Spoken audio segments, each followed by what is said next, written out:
సహకార సంఘాలు రోజు రోజుకు దివాలా తీస్తూ రాత్రికి రాత్రే బోర్డులు తిప్పేస్తున్న పరిణామం. మరి ఎల్కతుర్తి విశాల పరపతి సహకార సంఘం ఒకప్పుడు నష్టాల్లో ఉన్నటువంటి సంఘం, మరి నేడు అది లాభాల బాటలో పయనిస్తుంది. నష్టాల్లో ఉన్నటువంటి సంఘాన్ని లాభాల బాటలో పయనింపజేయడానికి అక్కడి పాలకవర్గం ఎలాంటి కార్యక్రమాలు చేపట్టింది? మరి ఆ సంఘ చైర్మన్ శ్రీపతి రవీందర్ గౌడ్ గారు ఆ సంఘాన్ని లాభాల బాటలో పయనింపజేసడానికి కారణాలేంటి? ప్రస్తుతం ఆ సంఘం 70వ వసంతంలోకి అడుగుపెడుతుంది. ఈ నెల 27న సంఘం యొక్క వార్షిక మాసోత్సవం ఉంది. దాంతోపాటుగా ఇప్పుడు మనం ఎల్కతుర్తి సహకార సంఘంలో ఉన్నాము. ఆ సంఘ చైర్మన్ శ్రీపతి రవీందర్ గారితో ఉన్నాము. ఆ సంఘం యొక్క వివరాలను ఆయన మాట తెలుసుకుందాం. మీరు విశాల పరపతి సహకార సంఘ చైర్మన్గా కొనసాగుతున్నారు. సరే, ఈ అంశం పక్కన పెడితే అసలు మీ రాజకీయ జీవితం అనేది ఎక్కడి నుండి ప్రారంభమైంది? మీరు ఏ సంవత్సరంలో రాజకీయంలోకి ప్రవేశించారు? ఎలాంటి పదవులు అనుభవించారు ఇప్పటివరకు? మేము 2001లో తెలంగాణ ఉద్యమం స్టార్ట్ అయినప్పుడు కెప్టెన్ లక్ష్మీకాంతారావు గారి శిష్యునిగా 2001లో నేను జాయిన్ కావడం జరిగింది తెలంగాణ రాష్ట్ర సమితిలో. 2001లో స్థానిక ఎన్నికల్లో ఎంపీటీసీగా గెలవడం జరిగినది. నేను ఎంపీటీసీగా గెలిచిన తర్వాత ఎల్కతుర్తి మండల పరిషత్ ఎస్సీ లేడీ రిజర్వేషన్ అయింది కాబట్టి నేను వైస్ ఎంపీపీగా అప్పుడు 2001లో బాధ్యతలు తీసుకోవడం జరిగినది. అప్పటి నుండి 2005 వరకు కూడా తెలంగాణ ఉద్యమంలో కంటిన్యూగా పాల్గొనడం జరిగినది. అలాగే 2006లో బీసీ జడ్పీటీసీ లేడీ రావడం వలన మా మిస్సెస్ అయిన శ్రీపతి రమ గారికి జడ్పీటీసీ టికెట్ వచ్చింది. దాని ద్వారా తెలంగాణ రాష్ట్ర సమితిలో మేము మళ్ళీ కూడా జడ్పీటీసీగా గెలవడం జరిగినది. 2006 నుండి కూడా 2012 వరకు కూడా కొనసాగించడం జరిగినది. తెలంగాణ ఉద్యమంలో కేసీఆర్ పిలుపు మేరకు 6 నెలల ముందే రాజీనామా చేయాలంటే కూడా తెలంగాణ రాష్ట్ర సమితి పిలుపు మేరకు, కేసీఆర్ పిలుపు మేరకు రాజీనామా కూడా జడ్పీటీసీ రాజీనామా కూడా చేయడం జరిగినది. అలాగనే మేము తెలంగాణ రాష్ట్రం సాధించుకోవాలి, తెలంగాణ ఉద్యమంలో మా వంతు పాత్ర ఉండాలనే ఉద్దేశంతో మేము కంటిన్యూగా ఉద్యమంలోనే పాల్గొన్నాం, ఉద్యమం చేసుకుంటూ పోయాం. తర్వాత 2014 తెలంగాణ రాష్ట్ర వచ్చే వరకు కూడా మా మీద దాదాపుగా చాలా కేసులు అయినాయి. నా మీద ఇక్కడ స్థానిక పోలీస్ స్టేషన్లో ఒక దాదాపు 15 కేసులు అవుతాయి. దాదాపుగా రైల్వే ట్రాక్ మీద చేయడం వల్ల కూడా అక్కడ కూడా ఒక 5-6 కేసులు అయినాయి. మా మిస్సెస్ రమ మీద, నా మీద నాన్ బెయిలబుల్ కేసు కూడా సెంట్రల్ రైల్వే దాంట్లో కూడా కేసు బుక్ కావడం జరిగినది. అయినా కూడా మేము ఎక్కడ కూడా తగ్గకుండా తెలంగాణ రాష్ట్రం సాధించుకోవాలనే తెలంగాణ రాష్ట్రం కేసీఆర్ గారి పిలుపు మేరకు, కెప్టెన్ లక్ష్మీకాంతారావు గారు, ఎమ్మెల్యే సతీష్ కుమార్ గారి ఆదేశాల మేరకు పనిచేయడం జరిగినవి. మేము అదే కంటిన్యూగా ఈ రోజు వరకు కూడా అదే నిబద్ధతతో మేము బీఆర్ఎస్ పార్టీలోనే కొనసాగుతున్నాం. విశాల పరపతి సంఘం ఎప్పుడు ఏర్పడింది? ప్రస్తుతం మీరు ఎన్నవ చైర్మన్? ఎంతమంది పాలకవర్గ సభ్యులు ఉన్నారు? అప్పుడు మీరు పదవి చేపట్టక ముందు ఈ సంఘం యొక్క ఆర్థిక పరిస్థితి ఎలా ఉంది? ఈ సంఘం చైర్మన్ చేపట్టిన తర్వాత ఆర్థిక పరిస్థితి ఎలా ఉంది?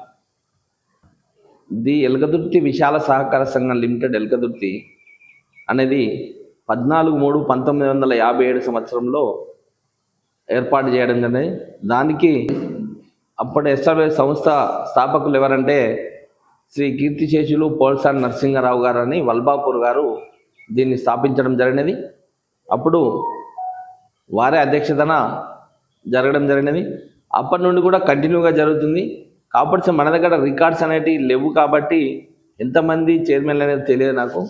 మేము 2020లో ఫిబ్రవరి 15వ తారీఖు 2020లో కొత్త పాలక వర్గంగా రైతులు మమ్మల్ని ఎన్నుకోవడం జరిగినది. అంటే 13 మంది డైరెక్టర్లు, నాతో పాటుగా 13 మంది డైరెక్టర్లు ఈ కోఆపరేటివ్ ఎన్నికల ద్వారా మేము ఎన్నుకోబడిన అప్పుడు జరిగింది. అప్పుడు ఎన్నికలు జరిగిన సందర్భంలో మేము ఈ బాధ్యతలు తీసుకునేటప్పటికీ కోఆపరేటివ్ బ్యాంక్ పరిస్థితి అనేది చాలా అధ్వాన పరిస్థితిలో ఉన్నది. అంటే ఎలాంటి బిజినెస్ లేదు, వ్యాపారం లేదు, ఎలాంటి లావాదేవీలు లేవు, లోనింగ్స్ లేవు, రికవరీ లేదు. ప్లస్ అప్పటికే పాత పాలక వర్గమైన గోలి రాజేశ్వరరావు అనే అధ్యక్షుడు అప్పటికి ఎంత అంటే దాదాపుగా 1,95,11,375 రూపాయల నిధులు దుర్వినియోగమై ఉంది. అప్పటికి 51 ఎంక్వైరీ ఆల్రెడీ పడ్డది. అప్పటికి అంత అమౌంట్ వాళ్ళ ఫ్రాడింగ్ అయినట్టుగా ఉంది. ఇక్కడ చూస్తే పరిస్థితి ఏమీ లేదు. కనీసం సిబ్బందికి ఇలా పనిచేసే సిబ్బంది కూడా జీతాలు ఇవ్వలేని పరిస్థితిలో ఉంది. లోట్లో నష్టాల్లో ఉంది అప్పటి వరకు. మేము ఆ రోజు మా పాలకవర్గము నన్ను ఏకగ్రీవంగా ఎన్నుకోవడం జరిగినది. అలాగే నా ఎన్నిక అధ్యక్షుని అయిన తర్వాత సెంట్రల్ బ్యాంక్ కరీంనగర్ గారిలో ఎమ్మెల్యే సతీష్ కుమార్ గారు ఆదేశాల మేరకు వారు మా సొసైటీని బాగుపడాలనే ఒక ఉద్దేశంతో నన్ను సెంట్రల్ బ్యాంక్ డైరెక్టర్గా కూడా నియమించడం జరిగింది. నష్టాల్లో ఉన్న సంఘాన్ని ఆర్థిక బాటలో పయనింపజేయడానికి అసలు మీరు ఎలాంటి కార్యక్రమాలు చేపట్టారు? మేము బాధ్యతలు తీసుకున్న రోజు మేము మొదటిగా పాలకవర్గ సమావేశం ఏర్పాటు చేసుకోవడం జరిగింది. అప్పుడు అంటే కామన్గా రైతులకు అందించేది ఏంటంటే ఫెర్టిలైజర్, సీడు, పెస్టిసైడ్స్ ఇవ్వాల్సింది. అప్పటికి మార్కెట్లో బాకీ ఉన్న వలన ఈ సొసైటీని బ్లాక్ లిస్ట్లో పెట్టడం జరిగినవి. ఈ సొసైటీకి ఎలాంటి ఒక్క బస్తా కూడా ఇవ్వడానికి వీల్లేదని అందులో బ్లాక్ లిస్ట్లో ఉన్నాం. కాబట్టి మేము మా పాలకవర్గం అందరం కలిసి ఎటు చేసి మనము కష్టపడి దీన్ని లాభాల బాటలో తీసుకురావాలి, బిజినెస్ చేయాలి, వ్యాపారం మొదలు పెట్టాలి, ప్లస్ లోన్స్ ఇవ్వాలి అని ఒక టార్గెట్ పెట్టుకోవడం జరిగింది. అలాగే దీంతో పాటుగా నిధులు దుర్వినియోగం చేసిన అధ్యక్షులు గోలి రాజేశ్వరరావు, మాజీ అధ్యక్షులు, అట్లాగే సిఓ నవీన్, వినయ్ కుమారు, వీళ్ళందరికీ కూడా వీళ్ళ దగ్గర నుంచి నిధులను కూడా మనం రికవరీ చేయాలని అప్పుడే తీర్మానం చేసుకోవడం జరిగినవి. ఆ రకంగానే మేము ముందుకు వెళ్ళాలనే ఒక ఉద్దేశంతో పనిచేయడం జరుగుతున్నది. అప్పుడు మాకున్న సెంట్రల్ బ్యాంక్ డైరెక్టర్గా ఉన్న కాబట్టి కొండూరు రవీంద్రరావు అధ్యక్షులైన కేడీసీ బ్యాంక్ కరీంనగర్ గారికి విన్నవించుకోవడం వలన మాకు మార్కెట్కు 25 లక్షల బ్యాంక్ గ్యారంటీ ఇచ్చి మాకు ఫెర్టిలైజర్ సప్లై చేసే విధంగా మాకు వాళ్ళు ముందు సహకారం చేసారు. దాని ద్వారా మేము ఫెర్టిలైజర్ షాప్ను రోడ్డు మీద ఏర్పాటు చేసి షాప్ ఓపెన్ చేయడం జరిగినది. రైతులకు అదే తక్కువ రేట్లో, అదే మా గవర్నమెంట్ రేట్లో ఫెర్టిలైజర్ కానీ సీడ్ కానీ మేము ఇవ్వడం జరుగుతుంది. ఇప్పుడు మన సొసైటీ పరిధిలో ఎన్ని గ్రామాలు ఉన్నాయి, ఎంతమంది రైతులు ఉన్నారు? మనకు అంటే దాదాపుగా మండలం మొత్తం కూడా 19 గ్రామాలు మన కిందనే ఉన్నాయి. కాకపోతే దీంట్లో గోపాల్పూరు, జీలుగుల, జగన్నాథ్పూర్ అనేది ములకనూరు బ్యాంక్ కింద ఉన్నాయి. ఎంతో కొందరు మాత్రం మన ఏరియా వాళ్ళ కొంతమంది కూడా మన దాంట్లో సభ్యులు ఉన్నారు. జీలుగుల కావచ్చు, గోపాల్పూర్ కావచ్చు, ప్లస్ పక్క భీమదేర్పల్లి మండలానికి చెందిన మాణిక్యాపూర్ కూడా ఈ కొత్తగా మనకు యాడ్ చేయడం జరిగినది. ఆ గ్రామాన్ని అంటే దాదాపుగా 20 గ్రామాలు మనకు ఉన్నారు. దాంట్లో రైతులు ఎంతమంది అంటే దాదాపుగా 4,257 మంది మేము వచ్చినప్పుడు ఉంటుంది. ఈరోజు 5,498 మంది. సరే, సంఘం యొక్క టర్నోవర్ ఎంత ఉంది? మీరు ఎంత అప్పులు ఇచ్చారు రైతులకు, ఎంతమంది? తర్వాత రుణమాఫీ కూడా ఈ ఏడాది ఎంత మనకు కవర్ అయింది? మేము వచ్చే వరకు బ్యాంక్ లోనింగ్ అనేది దాదాపుగా 4,93,00,000 రూపాయలతోని అప్పుడు బ్యాంక్ లోనింగ్ ఉండే. రికవరీ మాత్రం 0%. అట్లాంటి పరిస్థితిలో మేము సెంట్రల్ బ్యాంక్ డైరెక్టర్గా ఉన్నాం కాబట్టి ఎక్కువ మొత్తంలో నిధులు అప్పులు తీసుకొచ్చి మేము ఎక్కువ మొత్తంలో ఇవ్వడం జరిగినది. దానికి ఈరోజు దాదాపుగా ఈరోజు వరకు 11,83,96,000 రూపాయలు మేము ఆల్రెడీ రైతులకు ఇవ్వడం జరిగినది. అప్పుడు 746 మంది రైతులు ఉంటే ఈరోజు దాదాపుగా 1,350 మంది రైతులకు మేము లోనింగ్ ఇవ్వడం జరిగినది. ఈ రికవరీ పర్సెంటేజ్ కూడా ఈరోజు 95% ఉన్నది.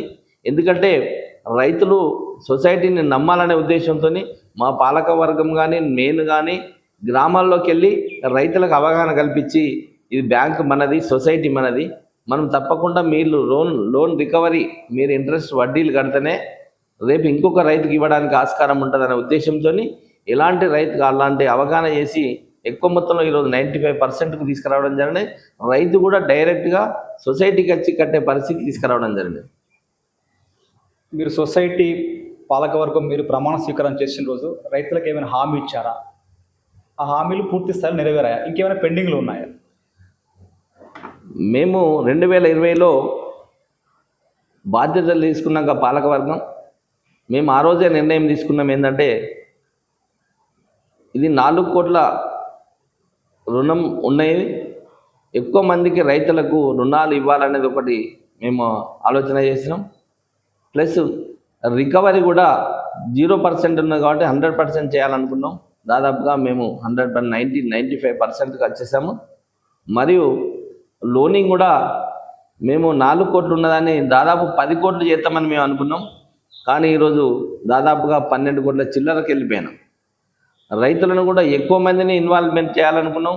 దాదాపుగా ఇప్పటికే దాదాపు 500 మందిని మేము ఎక్కువ మందికి రైతులకు రుణాలు కూడా ఇవ్వడం జరిగినవి. వాళ్లకు ఎస్ఏఓ లోన్లు స్వల్పకాలిక రుణాలు కాక దీర్ఘకాలిక రుణాలు కూడా ఇవ్వడం జరుగుతున్నది. బిజినెస్ కూడా ప్రతి ఒక్కరు కూడా పెట్టలేయాలనుకున్నాం, ప్రతి రైతుకి ఇవ్వాలనుకున్నాం. ఎలాంటి మోసాలు జరగకుండా, ఎలాంటి అక్రమాలు జరగకుండా ఫెర్టిలైజర్ దుకాణం నడవాలనుకున్నాం.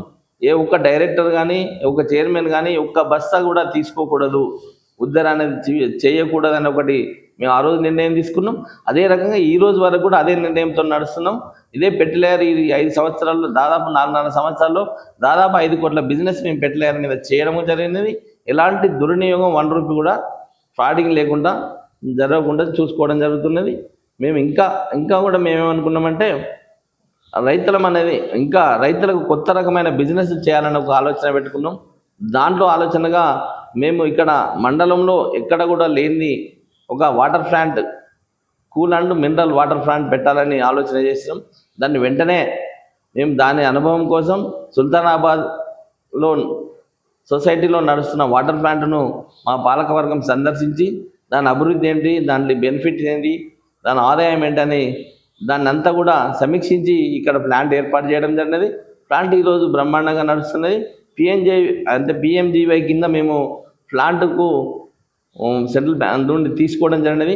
అది కూడా 15 లక్షలతోనే మేము ప్లాంట్ ఏర్పాటు చేయడం జరిగినది. దాంట్లో కూడా 8 లక్షల సబ్సిడీ కూడా మాకు రావడం జరిగినది. అంటే మేము ఓన్లీ 7 లక్షలు మాత్రమే ప్లాంట్ మీద పెట్టడం జరిగింది. ఈ రోజు వరకు మేము 5 లక్షల రూపాయల ఇన్కమ్ కూడా ప్లాంట్ ద్వారా ఆదాయం కూడా మాకు రావడం జరిగినది. అట్లా ఇప్పుడు మేము ఇప్పుడు ఈరోజు ఎలాంటి సంఘంలో ఎలాంటి డిపాజిట్స్ లేనప్పుడు డిపాజిట్స్ కూడా లేవు ఇక్కడ. కానీ ఈరోజు మేము దాదాపుగా 1,57,00,000 డిపాజిట్ చేసినాము. ఇంకా 50 లక్షల కమిషన్ వచ్చేది ఉంది. అంటే దాదాపుగా 2 కోట్ల ఇన్కమ్ మన దగ్గర ఉన్నట్టు. సి గ్రేడ్లో ఉన్నదాన్ని మేము ఈరోజు సంఘం పుట్టిన కాంచెలు కూడా సి గ్రేడ్లో, సి గ్రేడ్, బి గ్రేడ్ కాంచెలే నడిచింది. కానీ ఏ గ్రేడ్ ఏ రోజు రాలేదు. ఈరోజు నిజంగా కూడా మా సంఘాన్ని ఏ గ్రేడ్ వచ్చిందని మేము చాలా సంతోషపడుతున్నాం. ఎందుకంటే మా పాలకవర్గానికి, మా సిబ్బందికి, మేము రైతులకు మేము ప్రత్యేకంగా కూడా ఈ రకంగా అభినందనలు కూడా తెలియజేస్తున్నాం. సంఘాన్ని ఇంకా ఉన్నతమైనగా తీర్చిదిద్దడానికి మీరు ఎలాంటి ప్రణాళిక సిద్ధం చేశారు? మేము సంఘం అభివృద్ధిలో చేయాలంటే ఫస్ట్ ఆఫ్ ఆల్ మనకు నిధులు రావాలని అనుకున్నాం. మనం ఫస్ట్ ఏం చేయాలన్నా కూడా మన దగ్గర నిధులు లేవు కాబట్టి మనం ఎలాంటి తీసుకురాలేదు. ఇంకొకటి బ్లాక్ లిస్ట్లో ఉన్నందుకు నాబార్డు నుండి మనకు వచ్చే 2 కోట్లు అంటే ఫ్రాడ్ చేయడం వలన మనకు 2 కోట్ల రూపాయలు అంటే దాదాపు 4% ఇంట్రెస్ట్కు నాబార్డు నుండి ప్రతి సంఘానికి 2 కోట్ల రూపాయలు వచ్చేసింది. అది మన సంఘం ఎలిజిబుల్ లేకుండా పోయింది. ఎందుకంటే ఇది ఫ్రాడింగ్ జరిగింది, బ్లాక్ లిస్ట్లో ఉన్నది కాబట్టి, లాభాల్లో లేదు కాబట్టి. అట్లాంటి పరిస్థితిలో ఉన్నదాన్ని ఈరోజు 4.5 సంవత్సరంలో లాభాల బాటలోకి తీసుకొచ్చినాం.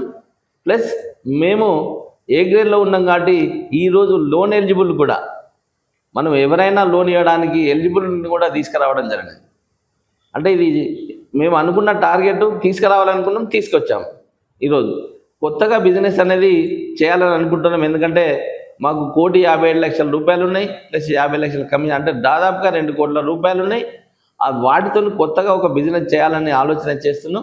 దాన్ని ఏం చేద్దాము, ఎట్లా అంటే నష్టాలు రాకుండా ఇక్కడ ఉన్న రైతులకు ఎలాంటి అవసరాలు ఉంటాయి అనే దాని మీద రేపు జనరల్ బాడీలో కూడా చర్చించి కొత్తగా నిర్ణయాలు ఏమైనా ఉంటే తీసుకుందామని ఆలోచిస్తున్నాం. మేము ఇంకొకటి కూడా మా పాలకవర్గం మొదటి సమావేశంలో అనుకున్నది ఏంటంటే ఇందులో దుర్వినియోగమైన నిధులను రికవర్ చేయాలనుకున్నాం. దుర్వినియోగమైన నిధులు రికవర్ చేయాలంటే ఏం చేయాలి? మేము వాళ్ళ మీద తప్పకుండా ఫైట్ చేస్తేనే మనకు వస్తాయి. ఎందుకంటే వారి దగ్గరికి వాళ్ళ భూములు కానీ వాళ్ళ ఆస్తులు కానీ ఏమున్నా కూడా వాళ్ళని ఎట్లా చేయాలని నాకు ఆలోచనకు వచ్చి ఫస్ట్ టైంగా ట్రిబ్యునల్కి వెళ్ళడం జరిగినది.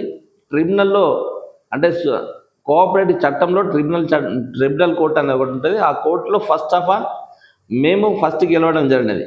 ఇది నిజమైన ఫ్రాడింగ్ జరిగినది అని సర్చార్జ్ ఆర్డర్లో వచ్చిన ప్రకారం 1,95,00,000 రూపాయలు దుర్వినియోగమైన నిధులు వీళ్ళు కట్టాలి, గోలి రాజేశ్వరరావు అండ్ సిఓ వినయ్ కుమార్ చెల్లించాలని తీర్పు రావడం జరిగింది. ఆ తీర్పు మీద అతను హైకోర్టుకి వెళ్ళడం జరిగినది.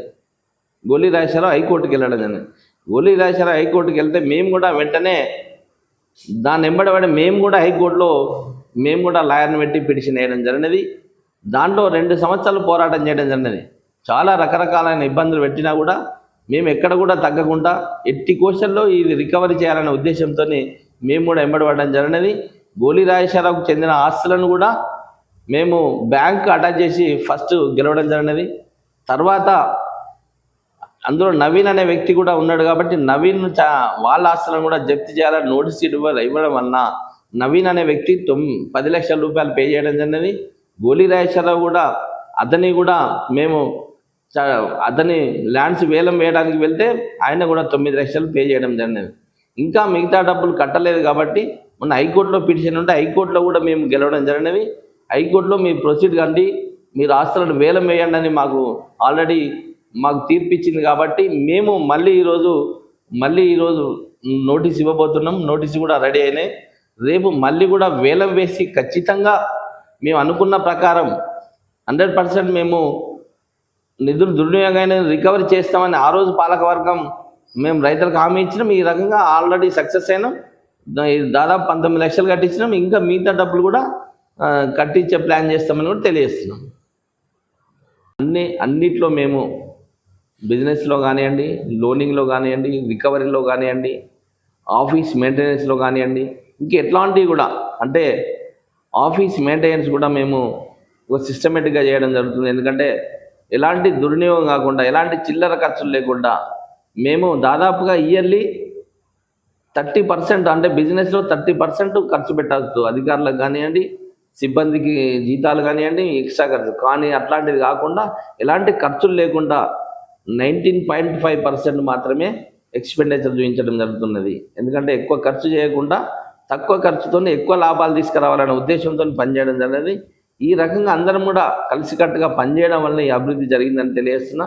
మా పాలకవర్గం, మా వైస్ చైర్మన్ కావచ్చు, మా పాలకవర్గ సభ్యులందరూ అందరము కలిసికట్టుగా ఈరోజు పనిచేసి ఈరోజు అభివృద్ధి బాటలో నడిపించిన సహకారం అందించిన పాలకవర్గానికి, మా సిబ్బందికి మరియు రైతులకు, అలాగే సంఘ సభ్యులందరూ కూడా పేరు పేరున మా తరఫున మా పాలకవర్గం తరఫున ప్రత్యేకంగా రేపు 70వ మహాసభలో వారికి ప్రత్యేక అభినందనలు కూడా తెలియజేస్తున్నాం. ఈ సందర్భంగా వారు అందరూ కూడా కలిసికట్ట సంఘం కోసం సహకారాలు అనేది ప్రతి ఒక్క సభ్యుడు పాల్గొని సహకార సంఘాన్ని అభివృద్ధిలో వారి పాత్ర కూడా పోషించాలని తెలియజేస్తున్నాం. ఇదండి మన ఎల్కతుర్తి విశాల పరపతి సహకార సంఘం యొక్క అభివృద్ధిపై మన చైర్మన్ గారు మరి వైస్ చైర్మన్ గారు పాలకవర్గ సభ్యులు సంయుక్తంగా ఈ యొక్క సంఘాన్ని ముందుకు తీసుకెళ్తున్నారు. మున్ముందు కూడా ఈ సంఘం మరింత అభివృద్ధి బాటలో పయనించాలని కోరుతూ థ్యాంక్ యూ అన్న. థ్యాంక్స్ అన్న.